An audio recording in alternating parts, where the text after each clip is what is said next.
একদিন গভীর জঙ্গলে হাঁটছিল এক মানুষ। হঠাৎ সে শুনতে পেল তর্ক বিতর্কের শব্দ। গাছের আড়াল থেকে দেখে, এক পাশে বসে আছে সিংহ, আর অন্য পাশে বাঘ। তারা তর্ক করছে। সিংহ গর্জন করে, আমি বনের রাজা, আমার এক গর্জনে সবাই কাঁপে, আমার চেয়ে শক্তিশালী কেউ নেই। বাঘ চোখ লাল করে, তুমি রাজা হতে পারো, কিন্তু শিকারী আমি, আমার খাবার এক খায় সব শেষ।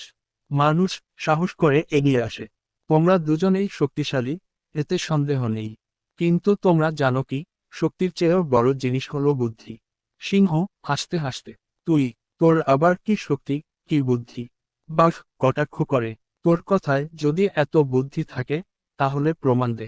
মানুষ মুচকি হেসে, ঠিক আছে, চলো কাল একটা পরীক্ষা করি, সেখানে বোঝা যাবে কে সত্যিকার শক্তিশালী।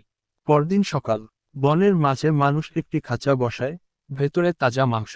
মানুষ চিৎকার করে, এই দেখো, এখানে খাঁচার ভেতরে মাংস আছে, যে এটা আনতে পারবে, সেই হবে জয়ী। সিংহ দাঁত দেখিয়ে হেসে, এত সহজ, আমি নিয়ে আসি। সিংহ খাঁচার ভেতরে ঢুকতেই দরজা বন্ধ। সিংহ ধাক্কাধাক্কি করে বের হতে চেষ্টা করে, পারে না। বাঘ আশ্চর্য হয়ে, এটা কি হলো?